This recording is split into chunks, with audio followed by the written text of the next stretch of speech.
तो तो हम आज सॉल्व करते हैं जैन धर्म के प्रीवियस के क्वेश्चन जो घटना चक्र से आए हुए हैं, वो घटना चक्र में दिए हुए हैं। जैन धर्म के संस्थापक कौन थे? तो संस्थापक का मतलब हो गया जो प्रथम, जैसे मुख्य संस्थापक की अगर बात की जाए तो मुख्य संस्थापक इसके होंगे महावीर स्वामी, अगर क्वेश्चन में आए महावीर स्वामी। लेकिन अगर स्टार्टिंग की बात की जाए जो प्रथम तीन तीर्थंकर कौन थे? ऋषभदेव। ऋषभदेव या आदिनाथ या वृषभदेव इनको बोलते थे, तो ये थे ऋषभदेव। उसके बाद जैन धर्म के प्रथम तीर्थंकर की बात की जाए तो स्वयं ऋषभदेव ही थे। जैन तीर्थंकर पार्श्वनाथ मुख्यतः संबंधित थे। तो जो पार्श्वनाथ थे इनका प्रतीक चिन्ह क्या था? सर्प। इनका जो चिन्ह था प्रतीक चिन्ह वो सर्प था, और ये मुख्यतः कहाँ से संबंधित थे? वाराणसी से थे। उसके बाद ये राजा अश्वसेन के पुत्र थे पार्श्वनाथ, 23वें तीर्थंकर थे ये। उसके बाद महावीर स्वामी का जन्म कहाँ हुआ था? कुंडग्राम में।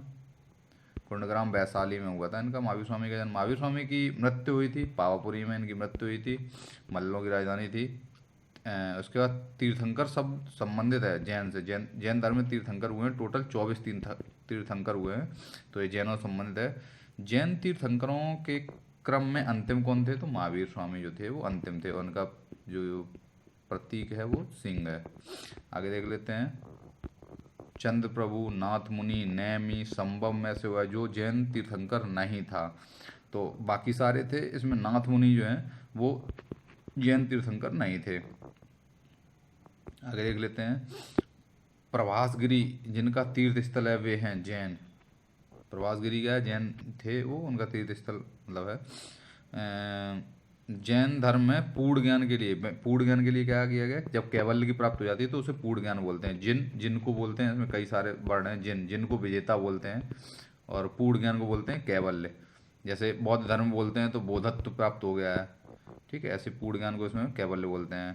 त्रिरत्न जो हैं, त्रिरत्न सिद्धांत जिसमें सम्यक सम्यक ज्ञान, सम्यक चरित्र और सम्यक आचरण जो बात की गई है कि महिमा है किसमें? जैन धर्म में। त्रिरत्न की बात जो कही गई है, सम्यक ज्ञान, सम्यक दर्शन, सम्यक आचरण। अड़व्रत सिद्धांत है वो किसका प्रतिपादन किया था? जैन धर्म ने। जैन धर्म ने ही अड़व्रत सिद्धांत का प्रतिपादन किया था। उसके बाद स्यादवाद भी सेम है, जैन धर्म से संबंधित है। स्यादवाद या अनेकांतवाद की इसमें बात की गई है। अनेकांतवाद की पहले वाले वीडियो में हमने सारी चीज़ें अच्छे से समझाई गई हैं कि स्यादवाद और अनेकांतवाद क्या है, ठीक है। जो कह सकते हैं कि मनुष्य और भगवान जो अनिश्वरवादी है, अनिश्वरवादी जो हैं, और उनके भगवान से जो जोड़ने के लिए मध्यम मार्ग की स्थापना को ही स्यादवाद कहा गया है। उसके बाद जैन धर्म के अनुसार सृष्टि की रचना एवं पालन पोषण जो है सार्वभौमिक विधान से हुआ है। मतलब इसमें कही गई है कि जो सृष्टि की रचना है वो सार्वभौमिक विधान से ऑटोमेटिक होता है। उसके बाद जो अनेकांतवाद, बौद्ध मत, जैन मत, सिख मत, बैफड़ा मत में से जिसका क्रोड सिद्धांत वह दर्शन है, वह क्या है? जैन मत, ठीक है। जिसका क्रोड सिद्धांत व दर्शन है, तो उसमें जैन मत में है ये बात, ठीक है। उसके बाद नेक्स्ट देख लेते हैं। बौद्ध धर्म, जैन धर्म, हिंदू धर्म एवं इस्लाम में से वह धर्म जो विश्व विनाशकारी प्रलय की अवधारणा में विश्वास नहीं करता है। मतलब बाकी सारे धर्म कहते हैं कि विश्व में एक बार प्रलय आएगी, लेकिन ये प्रलय की जो विनाशकारी प्रलय की अवधारणा में कोई विश्वास नहीं करता है, वो जैन धर्म है। उसका जैन धर्म की आधारभूत बिंदु क्या है? अहिंसा। अहिंसा इसका आधारभूत बिंदु है। सबसे इसमें जो 5 महाव्रत है उसमें अहिंसा को सबसे टॉप पे इन्होंने रखा है। ये यापनी एक संप्रदाय था, किसका? जैन धर्म का यापनी संप्रदाय था। 12 अंग, 12 उपांग, 14 पूर्व एवं 14 उपपूर्व में से है जो सबसे पूर्वकालिक जैन ग्रंथ कहलाता है। तो 14 पूर्व जो था वो सबसे पहला पूर्वकालिक जैन ग्रंथ है, ठीक है। उसके बाद नेक्स्ट देखते हैं।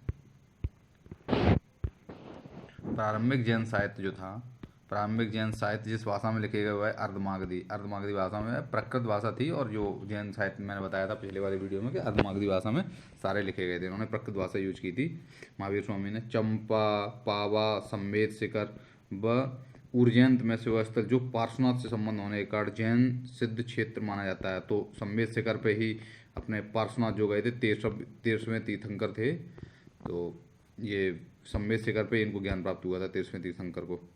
उसके बाद थेरी गाथा, आचारांग सूत्र कृतांग और कल्प सूत्र में से है जो आरंभिक जैन साहित्य का भाग नहीं है। तो थेरी गाथा जो है, थेरी गाथा ये आरंभिक जैन साहित्य का जो भाग है वो नहीं है, थ्योरी का था।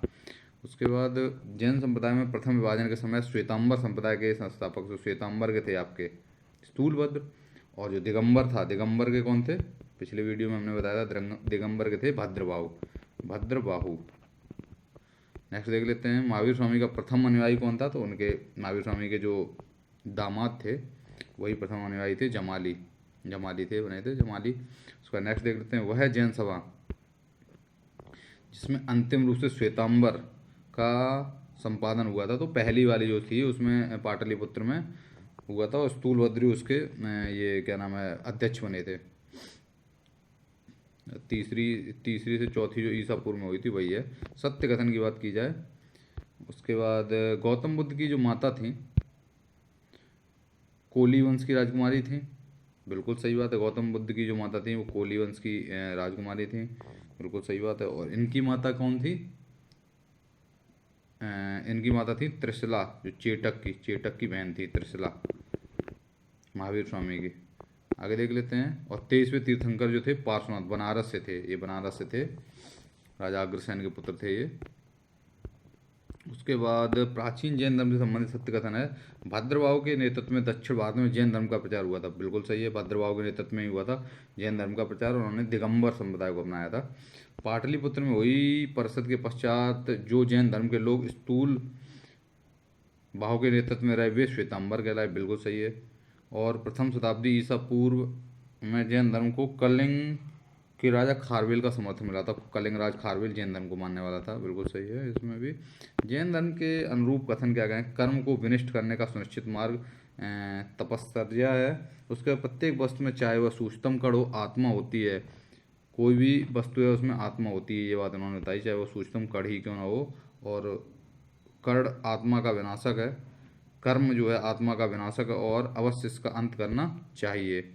समाधि मरण से संबंधित कौन है, जैन। इसमें से वही समाधि मरण क्या हो गया, संलेखना पद्धति जो होती है, संलेखना पद्धति, उससे मरते हैं। तो जैसे अपना चंद्रगुप्त मौर्य जो था वो इसी से संलेखना पद्धति से ही मृत्यु प्राप्त की थी। उसमें क्या है कि बहुत दिनों तक भूखे रहते, मतलब कंटिन्यू भूखे ही रहते हैं, और वो फिर अपने शरीर को नष्ट कर देते हैं। सत्य कथन क्या है, दक्षिण भारत में इक्ष्वाक शासक बौद्ध मत के समर्थक थे, जो इक्ष्वाक शासक थे दक्षिण भारत के वो बौद्ध मत के समर्थक थे, ये बिल्कुल सही बात है। उसके बाद पूर्वी भारत के पाल शासक बौद्ध मत के समर्थक थे, तो पूर्वी भारत के पाल शासक भी बौद्ध मत के समर्थक थे, दोनों चीज़ें सही हैं। उसके बाद आजीवक संप्रदाय के संस्थापक कौन थे, तो मखली गोसाल थे, वो आजीवक संप्रदाय के थे। उसका नेक्स्ट देख लेते हैं, वह संप्रदाय जो नियति की अटलता में विश्वास रखता है, आजीवक क्या थे, आजीवक संप्रदाय कौन थे, मखली गोसाल थे। और नियत मतलब अटल है, कोई भी चीज़ चेंज नहीं हो सकती, वो आजीवक। और आजीवक की जो गुफाएं वगैरह थी, बराबर की गुफाओं में इनको बनाया गया था, तो अशोक और उनका जो पौत्र था दशरथ, उन्होंने बनाई थी, आजीवक को गुफाएं दी थी। बराबर की गुफाओं का उपयोग आश्रय गृह के रूप में किया गया था, आजीवकों ने किया था। उत्तर प्रदेश में बौद्ध एवं जैनियों दोनों की प्रसिद्ध तीर्थ स्थली कौन सी, कौशाम्बी जो है बौद्ध और जैन दोनों की तीर्थ स्थली है। उसके बाद भारत का सबसे बड़ा बौद्ध मठ जो है, बौद्ध मठ सबसे बड़ा कौन सा है, अरुणाचल प्रदेश में है जो बौद्ध मठ सबसे बड़ा बौद्ध मठ है। और खजुराहो के मंदिर जो है, मतलब मंदिर चंदेल राजाओं ने बनवाए थे, बिल्कुल सही है, खजुराहो के मंदिर चंदेल राजाओं ने बनाए गए थे। और होयसल मंदिर जो है, होयसल मंदिर किसको समर्पित है, शिव को समर्पित है। उसके बाद देख लेते हैं सावड़ बेलगोला में जो बताई गई है, जो मंत्री था चामुंडा राय ने बनवाई थी, सावड़ बेलगोला में गोमतेश्वर की मूर्ति, जो 12 साल बाद इसकी किया जाता है प्रतिमा की पूजा वगैरह।